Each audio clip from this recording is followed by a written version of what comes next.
अस्सलाम वालेकुम। उम्मीद है आप सब खैरियत से होंगे। मेरा नाम बीबी फ़ातिमा शाह है। मैं अय्यूब मेडिकल कॉलेज की स्टूडेंट हूँ, फर्स्ट ईयर एमबीबीएस स्टूडेंट। आज मैं आपको एमटीके के हवाले से कुछ गाइडलाइंस दूँगी। मैं आपको वो चीज़ें भी बताऊँगी जो आपको फ़ॉलो करनी है और वो भी जो आपको हरगिज़ फ़ॉलो नहीं करनी। पहले मैं आपको सब्जेक्ट वाइज़ बताऊँगी, फिर एज़ अ होल बताऊँगी। अच्छा, पहले हम बायोलॉजी की बात करते हैं। देखिए, बायोलॉजी में 2 किस्म के स्टूडेंट्स होते हैं। एक ऐसे होते हैं ना जिनके कॉन्सेप्ट्स अच्छे बिल्ड होते हैं, एफएससी में उन्होंने अच्छे टीचर से पढ़ा होता है। और दूसरे वो स्टूडेंट्स होते हैं जिनके कॉन्सेप्ट्स इतने अच्छे नहीं होते। अब जिन स्टूडेंट्स के कॉन्सेप्ट अच्छे हैं तो वो क्या करें, वो हरगिज़ कोई वीडियो ना देखें। बिल्कुल वो वीडियो ना देखें, क्योंकि उन्होंने कोई पीएचडी नहीं करनी बायो में। एफएससी और एमडीकेट की बायो इस तरह, उसमें कोई पीएचडी आपको नहीं करनी और ना ही आपको बहुत डीप जाना है। तो आपको क्या करना है, अगर आपके कॉन्सेप्ट अच्छे हैं तो आपको अपनी बुक खोलनी है। अगर आपके कॉन्सेप्ट अच्छे हैं तो आपको एक एक लाइन की खुद ही समझ आएगी। तो आपको क्या करना है, फिर थ्योरी को भी रीड करना है, टेबल्स को भी रीड करना है, डायग्राम्स को भी देखना है और फिर उसको याद कर लेना है। लाइक हम कहते हैं ना कि बायो रट्टा है, लेकिन रट्टा है, लेकिन पहले आपको समझना भी है। लेकिन अगर आपके कॉन्सेप्ट्स क्लियर है तो बस फिर रीड दें और याद करें उसे। लेकिन सिर्फ ये नहीं कि बस आपने थ्योरी को याद कर लिया, थ्योरी को भी याद करना है, टेबल्स को भी याद करना है, वैल्यूज़ को भी और डायग्राम्स को भी देखना है। और यकीन जाने, जब आप एक चैप्टर हो ना, उसमें आप थ्योरी को भी रीड दे दें, उसको याद भी कर ले, टेबल्स को भी याद कर ले, डायग्राम्स को भी देख ले, तो आपको मज़ा आएगा। फिर आप दूसरे चैप्टर में खुद इस तरह करेंगे। आपको बस 2 चैप्टर्स में ऐसा ट्राई करना है कि आप एक चीज़ को भी आपने नहीं छोड़ना। तो अब आते हैं दूसरे स्टूडेंट्स जिनके कॉन्सेप्ट इतने अच्छे नहीं हैं। तो उनको क्या करना है, उनको बस एक प्लस काम करना है। उन्हें क्या करना है, अब मैं कहती हूँ ना, सेलवॉल टॉपिक है, उन्होंने यूट्यूब में देखे सेलवॉल बायोलॉजी फर्स्ट ईयर। अब जिन वीडियोस पे थोड़े से व्यूज़ अच्छे हो और दूसरी बात कि वो शॉर्ट हो, वो लेक्चर देख लेना है। जैसे वो देख ले, उनको आइडिया हो जाएगा कि इस टॉपिक में क्या है, उनको आइडिया हो जाएगा कि इस टॉपिक में हमें क्या कहा है। और अब जैसे ही वो ये समझ ले, वीडियो देख ले, फिर वो अपने टेक्स्ट बुक की तरफ आए और उसको रीड दे, अपने टेक्स्ट बुक को रीड दे और फिर उन्हें खुद ही समझ आ जाएगा और फिर वो उसे याद कर ले। तो बायो में कोई मुश्किल वो नहीं है, बस समझना है थोड़ा बहुत, इतना ज़्यादा कॉन्सेप्ट लाइक ये नहीं कि आप बहुत डीप चले जाए। बहुत डीप जाने की बिल्कुल ज़रूरत नहीं है। आपके कॉन्सेप्ट्स क्लियर है, बस ठीक है। अगर नहीं क्लियर, शॉर्ट वीडियोस देख ले। बिल्कुल लॉन्ग वीडियो के लिए आपने नहीं जाना, बस शॉर्ट वीडियोस देखें, फिर अपने टेक्स्ट बुक को रीड दें और जैसे आप रीड दे दें फिर सब कुछ याद कर लें। एक चैप्टर में आपको हर कुछ याद होना चाहिए। अब दूसरी बात, कुछ स्टूडेंट्स ऐसे होते हैं जिन्हें टेक्स्ट बुक अपनी अच्छी लगती है, वो बस उसी से याद कर लेते हैं, कुछ स्टिकी नोट्स वगैरह लगा लेते हैं, ओके दैट्स गुड। अब कुछ स्टूडेंट्स होते हैं जो कहते हैं कि हमें अपने नोट्स ही पसंद है। ठीक है, अपने नोट्स बनाओ, मैं बिल्कुल मना नहीं कर रही, अपने नोट्स बिल्कुल बनाओ, लेकिन ये नहीं कि आप बस कहीं से भी नोट्स उठा लिए, कहीं से एडिशनल लिख लिया, कहीं गूगल से एडिशनल लिख ले, नहीं, ये भी आपको नहीं करना। आपका जो अपना टेक्स्ट बुक है उसमें शॉर्ट लिस्टिंग कर ले। मतलब शॉर्ट लिस्टिंग मतलब अगर एक पैराग्राफ गिवन है, उसको आप उसको आप टेबल के फॉर्म में कन्वर्ट कर ले, आप उसको फ्लो चार्ट के फॉर्म में कन्वर्ट कर ले, ये आपके नोट्स हो सकते हैं, जिससे आपको ईजिली याद हो जाएगा। तो ये रही बायो के बारे में। अब क्या चीज़ आपको बायो में नहीं करनी। देखिए, बायो में जो सबसे मेन मिस्टेक होती है वो ये होती है कि बहुत स्टूडेंट कहते हैं कि हमें इसमें पीएचडी करनी है, हमें बायो में घंटों घंटों के लेक्चर्स देखने। हर किसी नहीं करना, बिल्कुल भी आपको ये नहीं करना। आपको लॉन्ग वीडियोस के लिए जाना ही नहीं है। आप जितना आपसे हो सके, जितना शॉर्ट वीडियोस आप कर सकते हैं, देख सकते हैं, शॉर्ट वीडियोस देखें, लेकिन लॉन्ग बिल्कुल नहीं जाना। आपके थोड़े बहुत कॉन्सेप्ट्स क्लियर होना, बस आपका काम हो जाता है, क्योंकि बायो के टेक्स्ट बुक में इतना डीप है ही कुछ नहीं, तो आपको भी डीप जाने की ज़रूरत नहीं है। So don't go for long videos. इसका नुकसान क्या होगा मैं आपको पहले से ही बोल दूँ, फिज़िक्स आपका थोड़ा बहुत हो जाएगा और केमिस्ट्री आपकी रह जाएगी और क्वालिफाई आप नहीं कर सकोगे। अच्छा, तो अब बारी आती है बायो के प्रैक्टिस बुक्स की। तो मैंने पर्सनली जो बुक खुद इस्तेमाल की थी वो थी गोल्डन सीरीज़। अच्छी किताब है, उससे आपकी काफ़ी हद तक बहुत अच्छी प्रैक्टिस हो जाती है। लेकिन इस बुक से भी जो अच्छी आपकी प्रैक्टिस होगी वो एक वेबसाइट में होगी, और उस वेबसाइट को मैं आखिर में उसके बारे में मैं आपको बताऊंगी, क्योंकि उसको मैं आपको थोड़ी सी डिटेल से बताऊंगी, क्योंकि वो बहुत ज़बरदस्त वेबसाइट है। अच्छा, तो अब हम आते हैं फ़िज़िक्स की तरफ। अच्छा, फिज़िक्स की जो सब्जेक्ट है ना, बहुत लोगों ने उसको बहुत ज़्यादा वो बनाया हुआ है कि बहुत मुश्किल है, ये नहीं होता, चले हम बायो कर लेंगे, केमिस्ट्री कर लेंगे, फ़िज़िक्स को थोड़ा बहुत छोड़ लेंगे, जो कि बहुत गलत बात है। आपको पता है मेरे टाइम में फ़िज़िक्स मेरा फ़ेवरेट था। लाइक मुझे ऐसा लगता था ना कि फ़िज़िक्स एक खेल है, जो मुझे सॉल्व करना है, एक पज़ल है जो मुझे सॉल्व करना है और मुझे बहुत मज़ा आता था। अब फ़िज़िक्स के लिए आपको क्या करना है? फ़िज़िक्स के लिए आपको पहले अपने कॉन्सेप्ट्स को क्लियर करना है, और कॉन्सेप्ट्स जो आपके अच्छे क्लियर होंगे ना, वो कहाँ से होंगे? वो होंगे आपके फ़िज़िक्स इन सेकंड से। फिज़िक्स इन सेकंड्स में टीचर्स जिस तरह से कॉन्सेप्ट्स क्लियर कराते हैं, मेरे ख्याल से वो कहीं भी नहीं क्लियर हो सकते।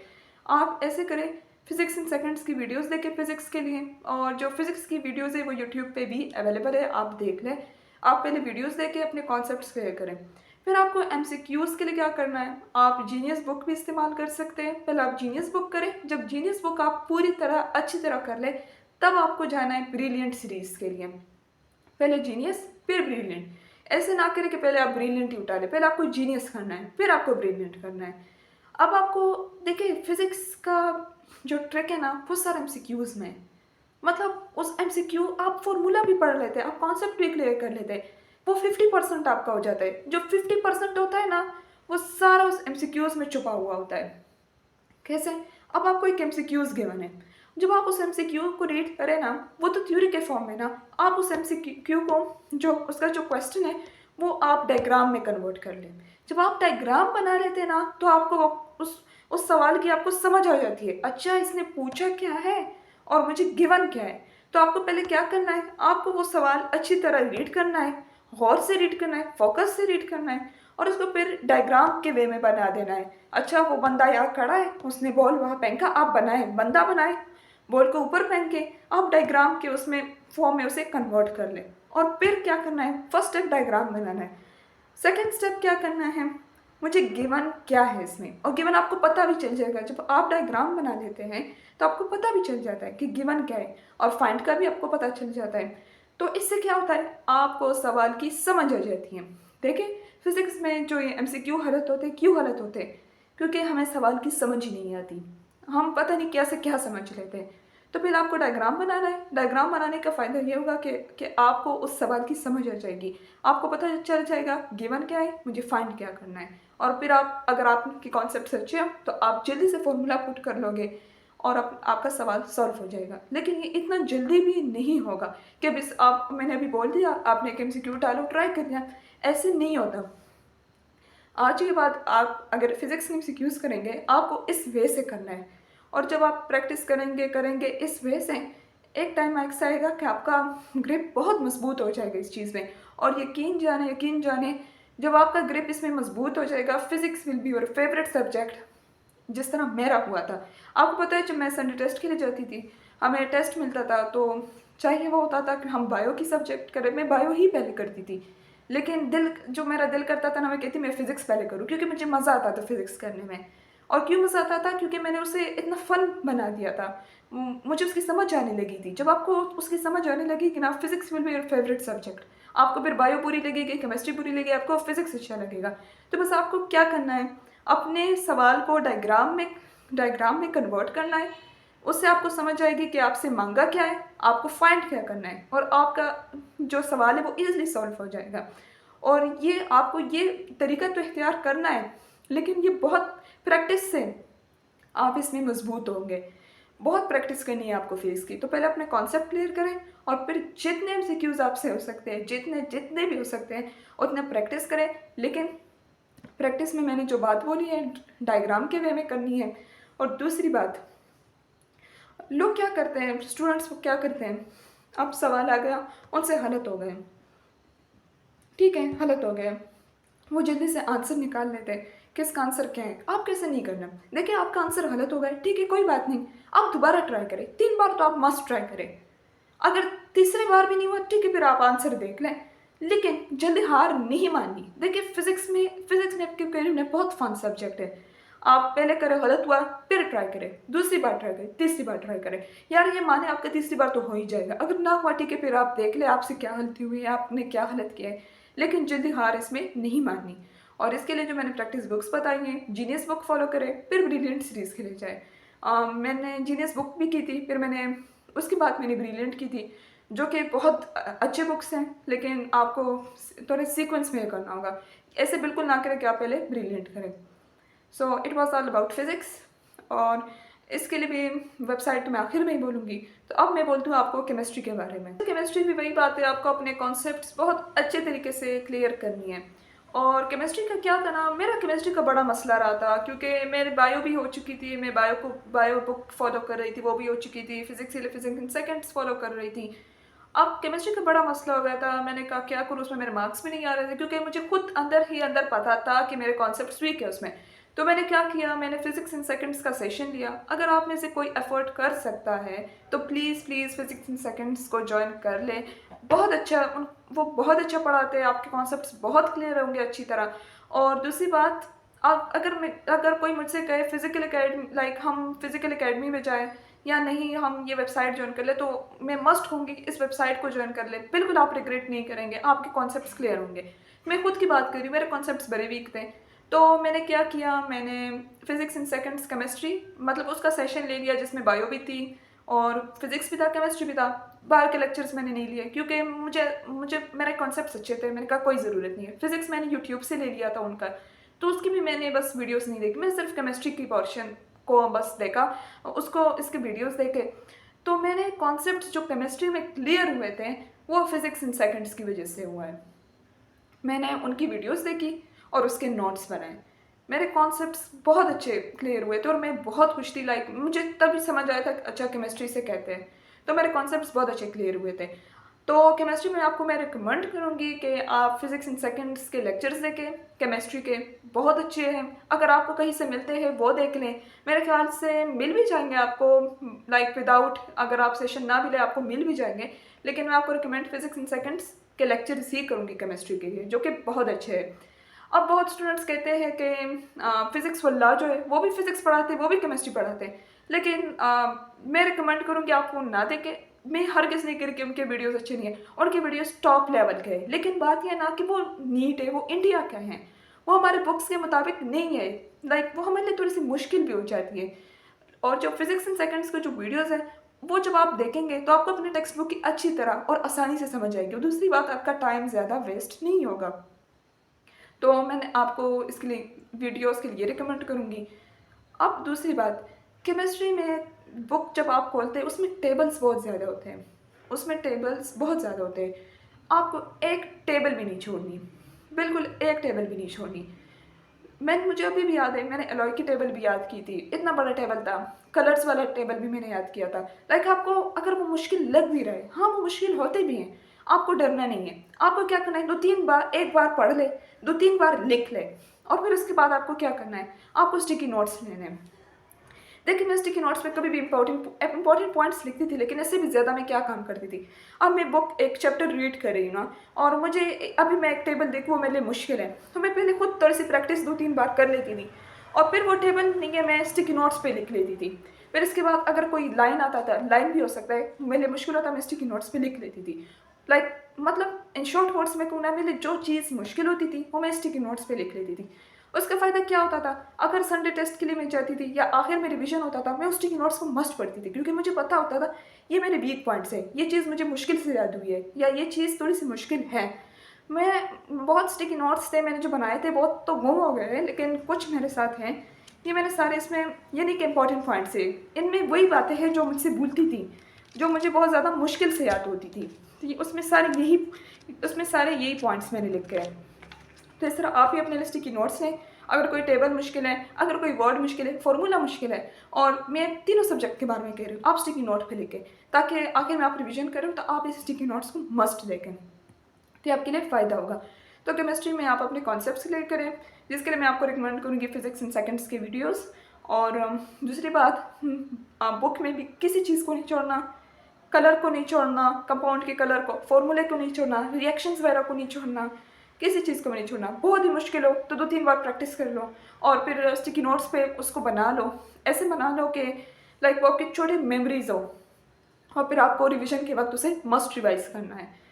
और यही बात, अब प्रैक्टिस की बात आती है। प्रैक्टिस में आपको भी पता होगा चैम्पियन सीरीज़, जो मैं भी रिकमेंड करती हूँ, बहुत अच्छी बुक है, वो आप करें, मस्ट करें। और इसके अलावा एप्पल सीरीज़, वो भी बहुत ज़बरदस्त बुक है, तो ये दोनों बुक्स आप कर लें। और अब मैं आपसे बात करूँगी तीनों सब्जेक्ट के हवाले से। देखिए तीनों सब्जेक्ट का तो मैंने आपको अलग अलग बता दिया, लेकिन जो स्टिकी नोट्स वाली बात मैंने की है, ये आपके लिए तीनों सब्जेक्ट्स के लिए वैलिड है। जो चीज़ आपको मुश्किल लगती है वो स्टिकी नोट्स पे लिख के, तो इस तरह आपको याद रहेगा कि आपके वीक पॉइंट्स क्या हैं जो आपको याद नहीं हो रहे थे। अच्छा जी, अब मैं आपसे बात करती हूँ संडे टेस्ट के बारे में। संडे टेस्ट इतने इंपॉर्टेंट है, सब कुछ छोड़ लो लेकिन संडे टेस्ट ना छोड़ो। बहुत से टीचर्स आपको कहेंगे या आपके फ्रेंड्स वगैरह कहेंगे लाइक ना तो Sunday test, it's not that much important. लेकिन मैं आपको कहूँगी आप सबसे बड़े बेवकूफ़ है अगर आप संडे टेस्ट नहीं दे रहे। और अगर आप मेरी वीडियो भी देख रहे हैं तो अभी से संडे टेस्ट स्टार्ट कर ले। मैंने पर्सनली इंजीकॉन टेस्ट दिए, मैंने एक इंजीकॉन टेस्ट भी मिस नहीं किया था। यहाँ पे फिजिकल अकेडमी थी तो हम जाते थे, हम टेस्ट देते थे। यार उसका बड़ा फ़ायदा है, बहुत बहुत ज़्यादा फ़ायदा है। और आपको पता है, आपको तब पता चलता है ना जब जो आपका सही मेन टेस्ट होता है ना, तब आपको पता चलता है ना कि मैंने जो टेस्ट दिए थे एकेडमी के उसका बड़ा फ़ायदा मुझे हुआ है। तो बिल्कुल टेस्ट मिस ना करें। मेरा तो ऐसा होता था, मैं संडे को देती थी एनजीकॉन टेस्ट, और जब घर आती थी तो मेरी अम्मी ने मेरे लिए एमएम टेस्ट भी लिया होता था, तो मैं फिर वो भी अटेम्प्ट करती थी। लेकिन ऑनलाइन भी अच्छा है, लेकिन ऑनलाइन का इतना भी फ़ायदा नहीं होता जितना फिजिकल का होता है। तो फिजिकल मस्ट टेस्ट ज्वाइन करें, और किसी की बातों में ना है कि नहीं टेस्ट नहीं देना, टेस्ट से स्ट्रेस बढ़ जाता है। बहुत बुरी बात है ये कि स्ट्रेस बढ़ जाता है, ये सारी फजूल बात है। आपको संडे टेस्ट देना है। संडे टेस्ट से क्या होता है, आपको पता लगता है कि मुझे क्या आ रहा है, मुझे क्या नहीं आ रहा, मैं सिली मिस्टेक्स कर रही हूँ या नहीं, मेरा फोकस नहीं हो पा रहा, या मुझे कोई चीज़ याद नहीं है। उससे आपको पता चल जाता है कि आपकी मिस्टेक्स क्या है। जिस तरह मुझे अपना पता लगा था कि मैं सिली मिस्टेक्स कर रही हूँ, तो मैं अगली बार जाती तो मैं फोकस करती कि मैं वो सिली मिस्टेक्स ना करूँ।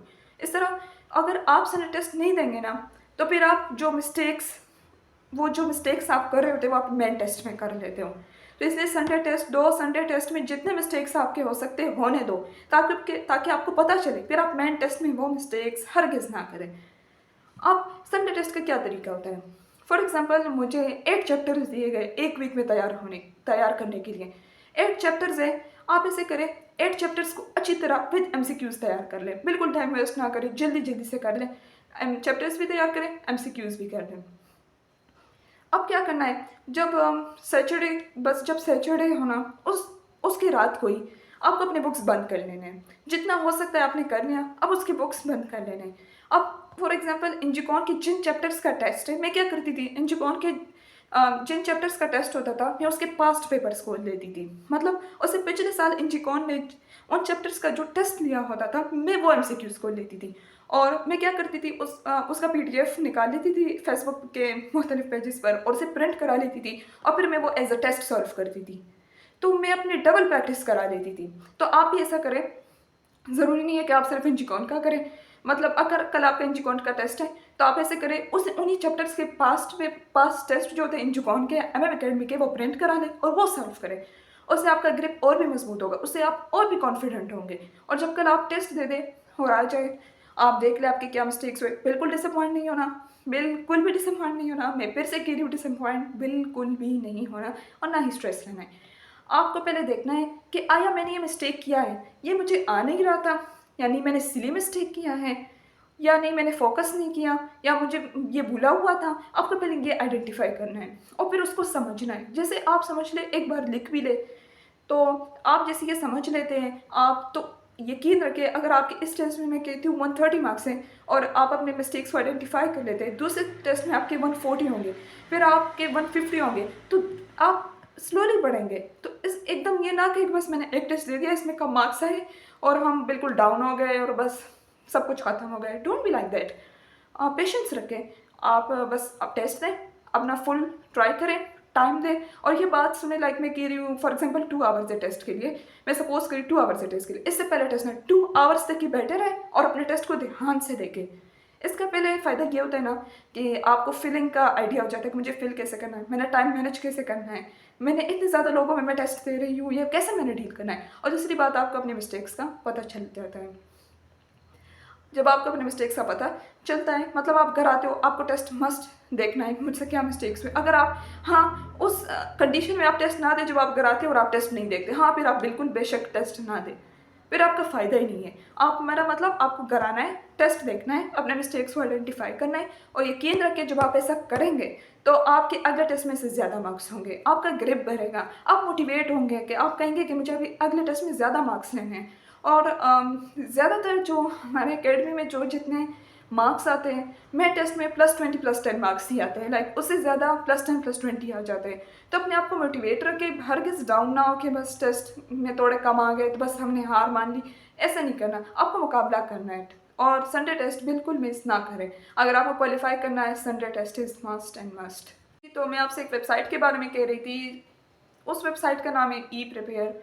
बहुत ही ज़बरदस्त किस्म की वेबसाइट है। लाइक मैं कहती हूँ आप अभी वो वेबसाइट जॉइन कर लें। ई प्रिपेयर वेबसाइट बहुत अच्छी है। उसमें मैं आपको थोड़ी सी बताती हूँ उसमें होता क्या है और वो क्यों अच्छा है। देखिए मैं कह रही थी ना आपसे कि बायोलॉजी के बुक लाइन्स फॉलो करो, तो आपके जो बायोलॉजी के बुक लाइन्स होते हैं उन्होंने वही बुक लाइन्स एमसीक्यूज में कन्वर्ट किए होते हैं। लाइन बाय लाइन उन्होंने कन्वर्ट किए होते हैं। तो मैं क्या करती थी, मैं खुद क्या करती थी, जब एक चैप्टर पढ़ लेती थी तो मैं ई प्रिपेयर की वेबसाइट खोलती थी और उसमें बायोलॉजी चैप्टर 1 के एमसीक्यूज खोलती थी। तो वो क्या होता था, जो मैंने बुक रीड किया था बस उसी के एमसीक्यूज होते थे, मतलब उसी थ्योरी को उन्होंने एमसीक्यूज में के फॉर्म में डाला होता था। तो उससे इतनी ज़बरदस्त प्रैक्टिस मेरी हो जाती थी। और फिर उसके बाद ये तो बुक लाइन्स हो गए, उसके अलावा उन्होंने कुछ प्रैक्टिस टेस्ट भी डाले थे। प्रैक्टिस टेस्ट में थोड़ा सा उन्होंने डिफिकल्ट किया होता है, मतलब हमारे नॉलेज के लिए, तो वो भी आप अटेम्प्ट कर सकते हैं। और दूसरी बात उसमें फेडरल के एमसीक्यूज भी होते हैं, तो वो भी आप अटेम्प्ट कर सकते हैं। इसी तरह आपको फिजिक्स के लिए बहुत ज़बरदस्त किस्म की प्रैक्टिस मिलती है और फिजिक्स की उनकी जो एक्सप्लेनेशन होती है बहुत ही ज़बरदस्त है। वो तो आप देखेंगे तो आपको पता लग जाएगा। और इसी तरह केमिस्ट्री के उनके भी बहुत ज़्यादा ज़बरदस्त एमसीक्यूज़ है। लाइक सिर्फ बायो की मैं बात नहीं करी, बायो, फिजिक्स, केमिस्ट्री इन तीनों के बुक लाइन्स होते हैं। अक्सर स्टूडेंट्स फिजिक्स की बुक्स नहीं पढ़ते हैं, उन्हें अच्छा नहीं लगता। तो अगर आप बुक ना भी पढ़ें, अगर आप ही प्रिपेयर के बुक लाइन्स खोले फिजिक्स के, तो उससे आपकी प्रैक्टिस हो जाती है। तो लाइक आपको फिर बुक भी देखने की ज़रूरत नहीं होती। तो उन्होंने जो बुक लाइक में ये पॉइंट बहुत ज़बरदस्त है उनकी, कि उन्होंने जो बुक लाइन्स हैं वो एमसीक्यूज़ में कन्वर्ट किए होते हैं। तो उससे ज़बरदस्त प्रैक्टिस हो जाती है। और फिर उसके अलावा प्रैक्टिस टेस्ट भी होते हैं। और उसके अलावा हमारे साथ पास्ट पेपर्स, उन्होंने ईटा के भी पास्ट पेपर्स डाले, उन्होंने पीएमसी के भी पास्ट पेपर्स डाले। तो आपको प्रैक्टिस के लिए एक एक इतने ज़्यादा एमसीक्यूज़ आपको मिल जाते हैं ना, लाइक मैं कहती हूँ ना, मैंने आपके लिए बायो की प्रैक्टिस बुक्स बता दी है, फिजिक्स के भी, केमिस्ट्री के भी। लेकिन इससे भी ज़्यादा जब अगर आप प्रैक्टिस करना चाहते हैं और ज़बरदस्त किस्म की प्रैक्टिस करना चाहते हैं ना, तो ये प्रिपेयर तो आपको मस्ट ज्वाइन करना चाहिए। लाइक ज़बरदस्त वेबसाइट है और मैंने खुद भी वो इस्तेमाल किया है, आखिर तक किया है। बुक लाइन्स मैंने सारे किए थे, प्रैक्टिस टेस्ट भी सारे किए थे और आखिर में वो एफएलपीज़, उनके एफएलपीज़ से यकीन जाने, जो मैथ टेस्ट होता है ना, मैथ टेस्ट में उनके एफएलपीज़ से बहुत ज़्यादा एमसीक्यूज़ आते हैं और इसकी मैं गवाह हूँ।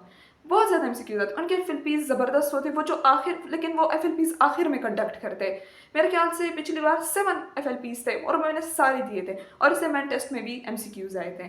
तो ज़बरदस्त वेबसाइट है, आप मस्ट ज्वाइन करें और वो बहुत अफोर्डेबल है। मेरे ख्याल से हर कोई उसे अफोर्ड कर सकता है। अच्छा, अब बारी आती है पास्ट पेपर्स की। अच्छा, पास्ट पेपर्स आप शुरू में ना करें, ना पास्ट पेपर्स शुरू में करें, ना एफएलपीज़ शुरू में करें। जब आपके साथ 2 मंथ्स रह जाएँ, 2 महीने रह जाए, तब आपको पास्ट पेपर्स और जो एफएलपीज़ है वो करने हैं। आपको क्या करना है, जो ईटा के पास्ट पेपर्स हैं वो आपको सॉल्व करने हैं, लेकिन वो आपके ऐसे नहीं कि बस रैंडमली सॉल्व कर लें। आपने अगर 2019 का मैं पास्ट पेपर लूँ या मैं 2021 का पास्ट पेपर लेती हूँ, वो आप उठा लें और वो आप कह रहे इतना वो करने ना, प्रिंट किया करें। मैं भी प्रिंट करती थी, वो मैं प्रिंट करती थी, वो अनसॉल्व्ड होता था और अपने सामने रख लेती थी। मैं बबल शीट भी प्रिंट करती थी, तो मैं वो फिल करती थी। लाइक मैं ऐसा अपने लिए इन्वायरमेंट बनाती थी ना, कि मैं कहती थी कि मेरा एग्जाम ही चल रहा है, तो बस वो आंसर होता था, बबल्स होते थे, मैं उसे फिल्ड करती थी। तो इस तरह मेरी ज़बरदस्त प्रैक्टिस हो जाती थी। तो इस तरह आप जितने भी पास्ट पेपर्स हैं उसे खैर प्रिंट कर लें, इतना आप कर लें और अपने लिए बबल शीट भी फिल कर लें, प्रिंट कर लें और फिर उसे सॉल्व करें। तो इससे आपकी ज़बरदस्त प्रैक्टिस होगी, लेकिन आपको अभी नहीं करना, जब आपके 2 मंथ्स रह जाए तब आप ये करें। और इस तरह एफएलपीज़ क्या होता था, मैंने तो एफएलपीज़ खुद ई प्रिपेयर की किए हैं और जो संडे टेस्ट होते थे उसके एफएलपीज़ किए हैं। और क्या था, लाइक मेरा वो इतना था ना कि मैंने किप्स वगैरह के, लाइक मुझे क्यूसीए के लाइक वो जब नेट पे शेयर होते थे ना उसके एफएलपीज़, वो मैं प्रिंट कर लेती थी, वो भी अपने सामने रखती थी, उसे मैं सॉल्व करती थी। लेकिन प्रायोरिटी में आप पहले पास्ट पेपर रखें, उसे प्रिंट करें और उसे सॉल्व करें। तो इस तरह आपकी कॉन्फिडेंस भी ज़्यादा होगी, आपको पता चलेगा कि वो किस तरह के एमसीक्यूज़ ला रहे हैं, आपकी तैयारी कैसी है। और दूसरी बात, ई प्रिपेयर के एफएलपीज़ मस्ट करें, उससे एमसीक्यूज़ आते हैं मेन टेस्ट में, उसकी मैं गवाह हूँ। और दूसरी बात, अगर आपको कुछ दूसरे अकेडमीज़ के एफएलपीज़ अच्छे लग रहे हो, एमएम के, क्यूसीए के, मुख्तलिफ एफसीए के, तो आप उसे भी प्रिंट कर लें, उसे भी सॉल्व करें। लेकिन ये आपको कब करना है, जब आपके साथ 2 मंथ रह जाए, तब आपको बड़ी स्पीड मारनी है, आपको तब बहुत ज़्यादा अपने आप को मोटिवेट करना है कि बस मुझे एफएलपी प्रिंट करो, सामने रखो, बबल शीट भी प्रिंट करो, बस उसे सेल्फ सॉल्व करते जाओ। ऐसा एनवायरनमेंट बनाओ कि तुम अभी एग्जाम में हो, अपने टाइम सेट कर लो और उसे सॉल्व करते जाओ, तो आपकी ज़बरदस्त प्रिपरेशन होगी। लेकिन एफएलपीज आपको लास्ट में करनी है। तो ये था फिज़िक्स के बारे में, केमिस्ट्री के बारे में, बायो के बारे में एंड ऑल अबाउट। और इसके अलावा भी आपके कुछ सवाल हो तो आप कमेंट भी कर सकते हैं, और मैं इंस्टा का लिंक भी शेयर कर दूंगी, तो आप मुझे डायरेक्ट मैसेज कर सकते हैं। तो मैं ट्राई बेस्ट करूँगी कि मैं आपको जवाब दूँ, मैं आपको गाइड करूँ। और कोई भी सवाल हो आप मुझसे कर सकते हैं, डायरेक्ट आप मुझे मैसेज कर सकते हैं। और आखिर में मैं आपको थोड़ी सी मोटिवेशन दूंगी। देखिए, अगर आप एमटीकेट का टेस्ट दे रहे हैं तो आप ऐसा समझे कि ये आपका मिशन है, आप एक मिशन में हो, आपको इसमें बस निकलना है। आप एक मिशन में हो और आपको इसमें निकलना है। और जब आप मिशन में होते हैं ना, तो आपको डिस्ट्रैक्शन से फिर बिल्कुल दूर रहना है। बिल्कुल हर किस्म के डिस्ट्रैक्शन से आपको दूर रहना है, चाहे वो मोबाइल हो, चाहे वो रिश्तेदार हो, चाहे वो कुछ फंक्शंस हो। मुझे खुद भी याद है कि मैं कभी कभार, जब मेरा जो एडमिशन हुआ है वो थर्ड अटेम्प्ट पे हुआ है, तो थर्ड अटेम्प्ट में मेरा ऐसा था ना कि मैंने कहा बस अब तो मुझे निकलना है, ये मेरी आखिरी बार है, मैंने इसके बाद टेस्ट देना ही नहीं है, ये मेरी आखिरी बार है, और इसी अटेम्प्ट में मुझे निकलना है। लाइक मैंने जहन में ऐसा बिठा दिया था कि बस ये मैं मिशन में हूँ और मुझे कुछ और दिखाई ही नहीं दे रहा। आप भी ऐसे हो जाओ, बस आपको सिर्फ सेंटर में अपनी पढ़ाई को करना है, अपने आप को करना है, और सब कुछ ब्लर। मुझे भी याद है कि मैं कभी कभार जब कपड़े पहनती थी, इस्त्री नहीं होती, लाइक मैं करती थी इस्त्री जाए बाहर में, लाइक मुझे इतनी परवाह नहीं होती थी, बस ये था ना कि पढ़ाई पढ़ाई मुझे निकलना है। और बस हर टाइम यही सोचती थी, ये एमसीक्यूज़ वो एमसीक्यूज़, ये किस तरह मैं इम्प्रूव करूँ, मैं इस बार सेंटर टेस्ट में क्या ऐसा करूँ कि मेरे अच्छे मार्क्स हों, मैं किस तरह इम्प्रूव कर सकती हूँ। तो आपको भी बस ये समझना है कि आप एक मिशन में हो, आपको हर लिहाज से अपने आप को इम्प्रूव करना है, और बिल्कुल डिमोटिवेट नहीं होना, क्योंकि डिमोटिवेशन से कुछ नहीं होगा। और हाँ, डाउन आएगा, आप थोड़े से डाउन होंगे, लेकिन कोई बात नहीं। उसमें जब आप डाउन होते हो ना, तो कोई बात नहीं, उसका यही तरीका है, आप रो लिया करो, कोई बात नहीं, आप रो लिया करो। ऐसे नहीं रोना, अल्लाह के सामने रोना है, अल्लाह के सामने रो लिया करो। अल्लाह से थोड़ी सी नहीं, बहुत सी बातें किया कर लिया करो, बहुत सी बातें कर लिया करो। इससे आपका दिल हल्का होगा और आप सही हो जाओगे। क्योंकि आता है इस तरह, थोड़े से इंसान डिप्रेस हो जाता है ना, बहुत पढ़ाई होती है, प्रेशर होता है, तो कोई बात नहीं, अपना जो कनेक्शन है अल्लाह से बहुत मजबूत बनाओ। अल्लाह से जब भी खफा हो तो बस अल्लाह से बातें कर लिया करो, अल्लाह को बता दिया करो कि अल्लाह ये मसला है, ये मसला हो गया है, ये नहीं हुआ, वो नहीं हुआ, तो आप यकीन जाने वो हो जाएगा। तो बिल्कुल डिमोटिवेट नहीं होना, खुश रहें और बस अपनी पढ़ाई कंटिन्यू रखें, और इंशाल्लाह इस बार आपका एडमिशन ज़रूर होगा। सो बेस्ट ऑफ लक, अल्लाह हाफिज़।